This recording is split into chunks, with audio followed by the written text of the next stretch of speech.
Bismillahirrahmanirrahim. Allahumma shalli ala sayyidina Muhammad.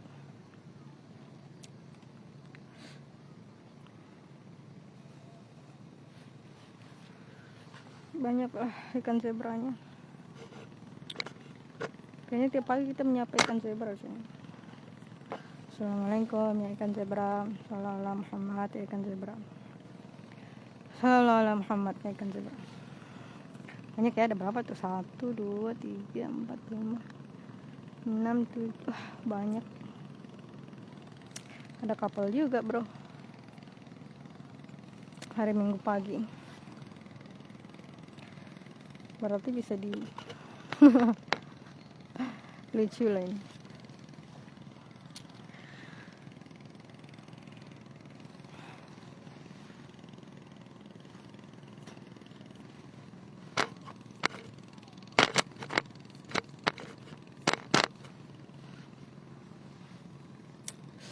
Kayaknya ada sesuatu ya.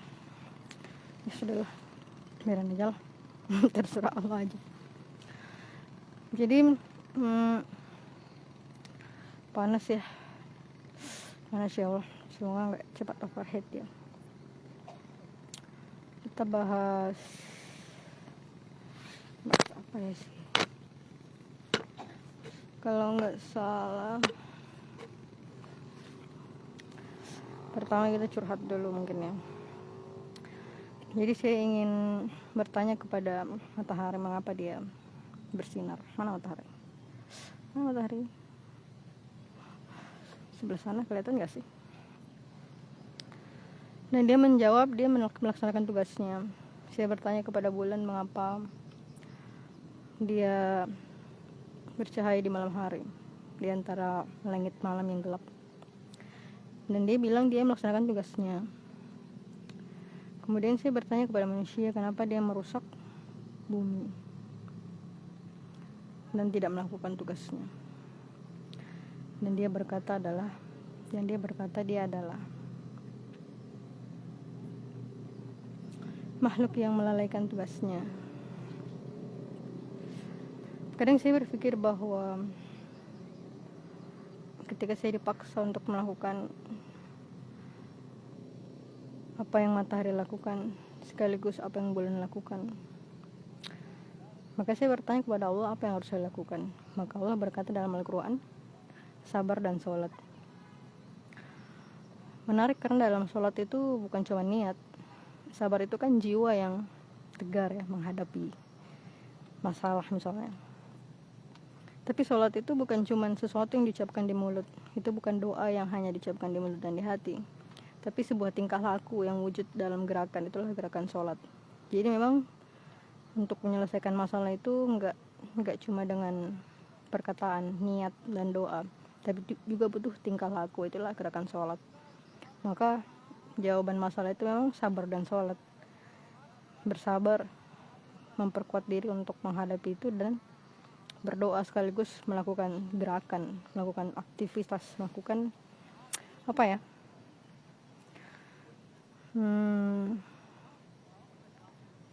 sesuatu itu tidak yang hanya berdasarkan apa yang dikatakan, tapi benar-benar dilakukan dalam gerakan. Itulah gerakan sholat. Makanya sholat itu ibadah, dan sesuatu yang di luar itu bertujuan untuk mencari ridha Allah juga ibadah. Makanya sholat itu benar-benar melambangkan banyak hal yang baik. Jadi ini salah satu hikmahnya aja. Jadi saya membaca juga di surah Al-Furqan kayaknya. Nanti saya recite, kalau saya translate nanti saya recite. Itu tentang orang bodoh yang mengatakan sesuatu yang buruk kepada kamu. Aduh, ikan zebranya hilang. Ya, sedih aku. Jadi kalau ada orang yang menghina kamu, itu Allah menjelaskan sebagai orang yang bodoh gitu. Lucu karena orang yang menghina itu dianggap orang yang bodoh. Karena sejatinya manusia itu gak ada yang buruk, kecuali pribadinya yang melakukan pengrusakan, itulah yang buruk. Tapi di luar itu, kemampuan itu tidak ada yang buruk gitu. Yang buruk itu hanyalah sifatnya, dirinya, hatinya yang memilih untuk melakukan sesuatu yang buruk. Makanya di ayat-ayat dalam Al-Quran Allah sudah mengatakan bahwa jangan melakukan pengrusakan di bumi setelah Allah ciptakan dengan baik. Jangan melakukan hal-hal yang buruk. Allah justru memaksa umat muslim untuk memaksa manusia untuk melakukan kebaikan, kebajikan. Jadi itu adalah sebuah kebodohan ketika kamu menghina seseorang.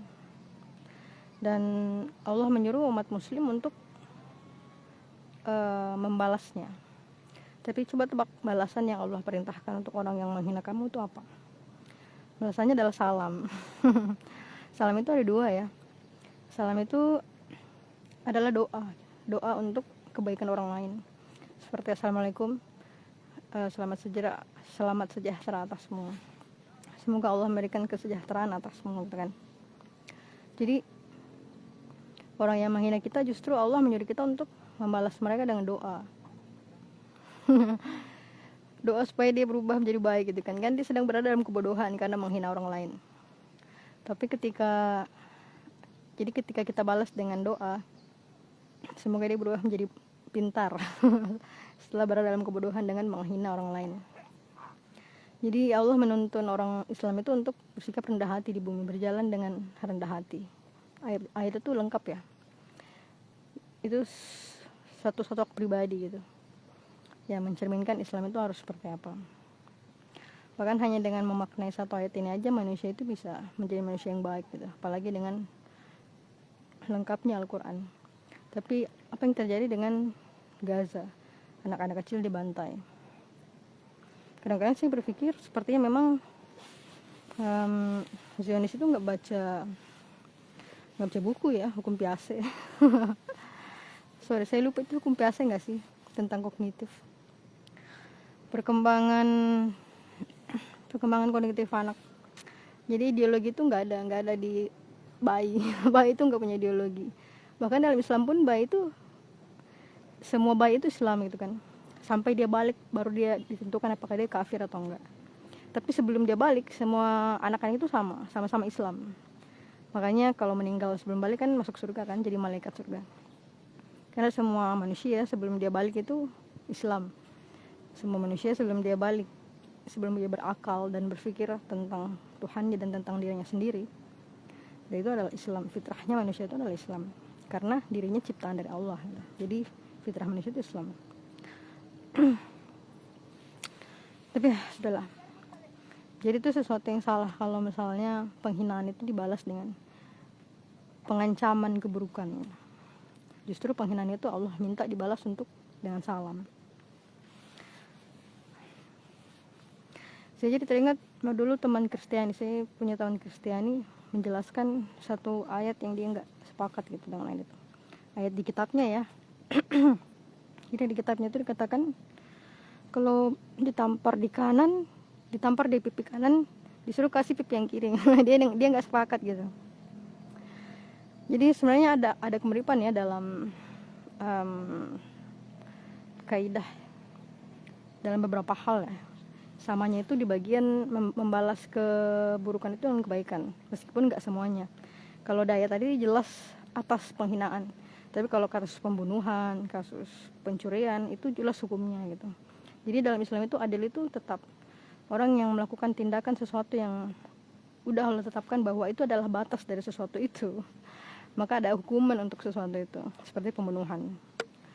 Tapi kalau sekedar penghinaan, mengolok-olok, itu enggak. Justru Allah memaksa kamu bersabar dan membalasnya dengan sesuatu yang baik, seperti doa, salam.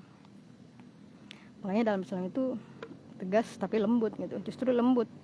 Dan kelembutan itu adalah wujud kelembutan itu adalah keadilan gitu. Kalau enggak bersikap adil ya, di mana kelembutannya? Jadi Islam itu, Al-Quran itu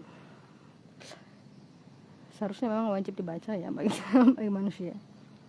Itu sesuatu yang amazing. Apalagi kalau kamu makhluk yang berpikir, orang yang sedang berpikir. Oh, kembalilah ikan zebranya. Salam Muhammad ya ikan zebra.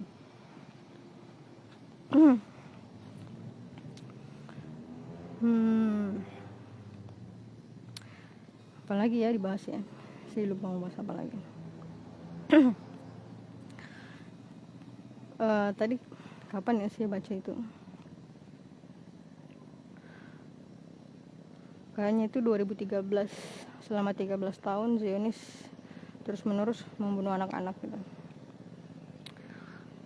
Makanya saya bilang ini dua hal yang menyedihkan, ini bukti dua hal yang menyedihkan itu. Pertama, kalian melihat Zionis hanya mampu melawan anak kecil.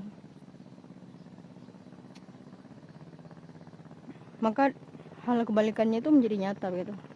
Kenapa dengan makhluk sepengecut itu umat muslim nggak berani melawan? Jadi ini hal yang lucu, dua-duanya lucu.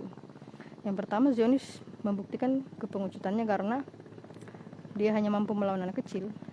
Yang kedua, justru umat muslim di luar Gaza ya, umat muslim di luar Gaza lebih lucu lagi gitu. Lebih pengecut lagi justru, karena orang sepengecut aja kamu nggak berani lawan, kan menyedihkan. Bagaimana bisa kamu membiarkan orang melakukan pembantaian terhadap anak kecil? Jelas-jelas anak kecil itu belum balik, belum berdosa. Melakukan kesalahan pun tidak dianggap dosa.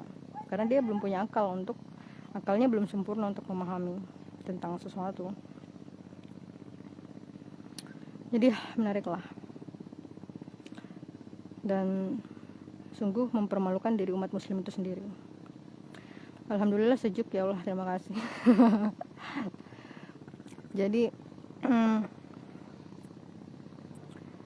memang semua ini tergantung dua ya, niat dan tindakan manusia itu sendiri terhadap sesuatu yang telah Allah tetapkan.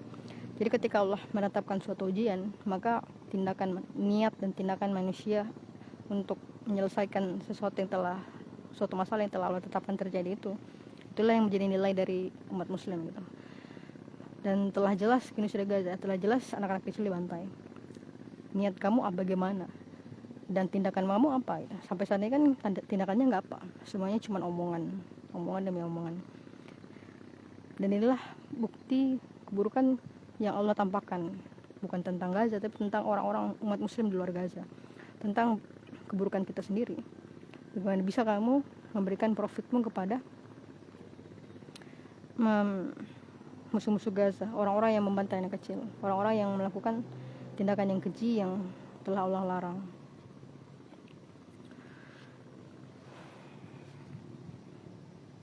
Wow, ikannya semakin ramai ikannya bro, kok semakin banyak ya. Hebat ya ciptaan Allah. Oh, sudah overheating, padahal di sini sejuk kok overheating ya.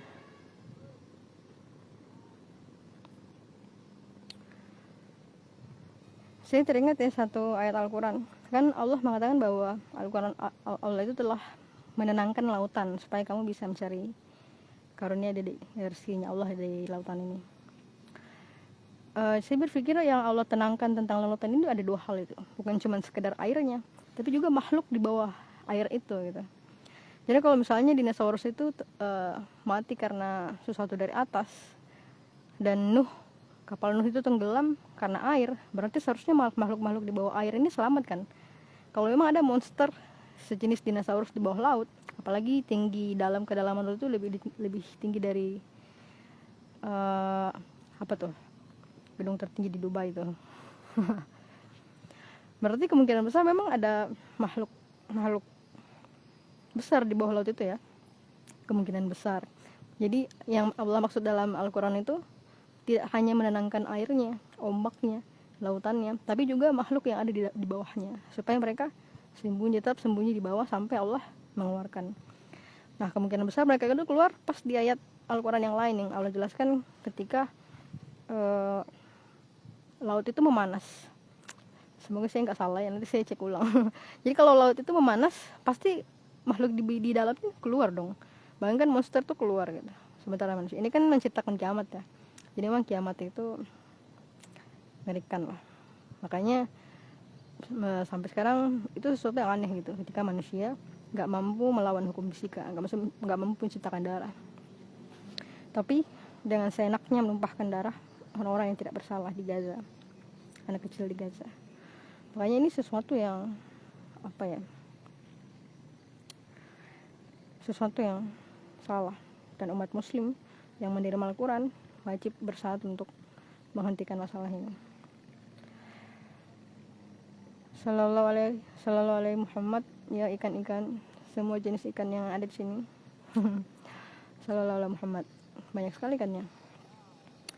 Jadi cemburu, saya cuman bersalat ke ikan zebra. Jadi untuk semua ikan di sini ya. Sallallahu alaihi Muhammad. Oh salah, udah overheating nih. Apalagi yang ingin saya bahas? Ya, alhamdulillah. Semoga umat muslim segera sadar dan berpikir. Allah menitipkan kamu akal, dan Allah menitipkan kamu tubuh untuk bergerak, melakukan sebuah tindakan nyata untuk pembantaian Gaza.